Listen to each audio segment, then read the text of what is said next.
Alex Goff here from Goff Rugby Report, and I've been talking a lot about collegiate rugby and all the changes that are going on around. And it's an interesting situation because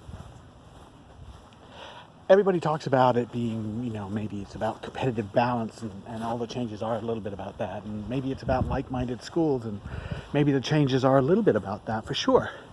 But there's one big issue that is dividing the nation, and it's going to continue to divide the nation. And maybe I think that I won't find common ground. What I think I want to do is get us to accept that we're not on common ground, and that is seasonality. So there's an argument that comes from a large chunk of the northern and eastern part of the United States. If you take a line from about Helena, Montana, and go all the way to Charlotte, North Carolina, if north of that line, those people want to play 15s in the fall, and they want to play 7s in the winter and spring. And there's a very specific reason for that, and we're going to ask Monomoy the Rugby Cat to explain it. You see, it gets cold in the winter in the north and the northeast, and it stays cold, and it stays cold well into spring. So if you're playing most of your playoffs and major part of your season through that period and into March and April, you're just rolling the dice. Either you get an early spring and you're lucky and things start playing early, or you don't and you have to play in the snow and you have to try and find a way to get out in the field. And it's basically a soft opening. You don't know when you're going to open your spring season. They don't like it. They don't want to do it. They don't enjoy it, and it doesn't work. What works for those areas is a hard opening, which is August, late August, play through all that beautiful fall weather in the Midwest and the Northeast, in lovely changing trees and maple syrup and people in sweaters and stuff, and it's delightful. It really is. And then you get your soft ending. Whoa. Trees are out to get me, aren't they? You get their soft ending, which is the playoffs. So you start that in November, and if you didn't make the playoffs, well, tough, you stopped. But you played all through September and October, and that's delightful. That works. And then they go and they want to play 7s when there's the soft opening in the new year.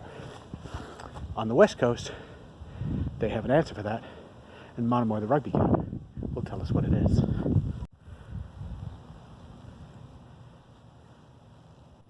Simple as that. They don't want to play in the fall.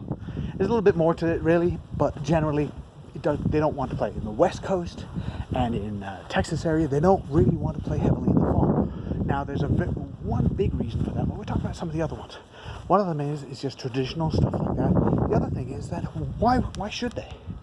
They love the weather that they get in January and February and March. They have no problem. It might rain a little bit, but generally, they're pretty happy with it.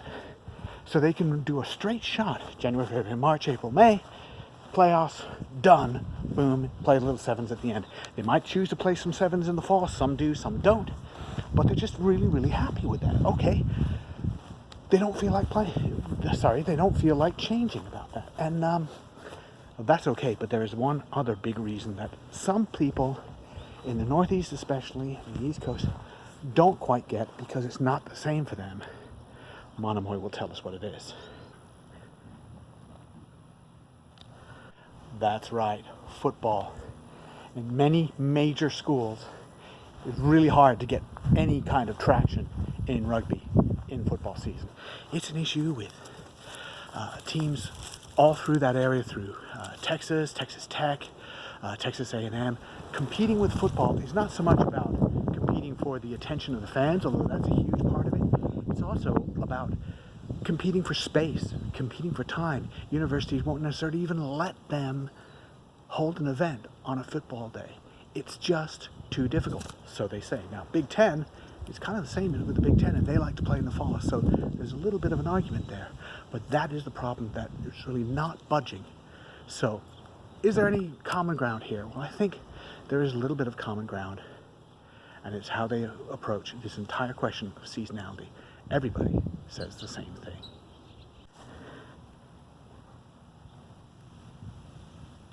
That's right. As Monomoy says, everybody says there's only one way. You have to play 15s in the fall and 7s in the spring, or you have to play 7s in the fall and 15s in the spring, or in fact, for some, like St. Mary's, 15s in the winter, spring, and then maybe some 7s, but forget about the fall entirely. Everybody has a different opinion. No one's going to budge, so don't make them budge. Just have it the way it is. Now, D1A wants to have their playoffs in the spring, so they have it, but they need to make it smaller, and they're going to be losing teams. They're going to lose teams to Uscro over this issue, so let them go. Uscro will want to have 15s playoffs in the fall. Let them do it, because that's what they want to do, and then they'll have a major 7s tournament in the spring. I'm sure D1A teams can get involved in that, or maybe they want to do their own thing. The seasonality situation has been fixed, I think, on men's D2 college, because they really, almost all of those programs play in the fall, and they get their national championship in the fall.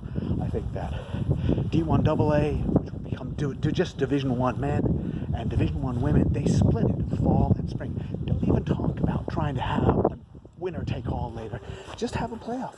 Give it some kind of name. Instead of saying fall champion, because it's not a national championship, or spring champion, because it's not a national championship, give it a name. Name it after somebody important within the college game. There are a few of them. You know, we named a trophy after Emil Cygnus. We named a trophy after M.A. Sorensen. Why can't we name some trophies after some other people? So just accept it. Seasonality is dividing us.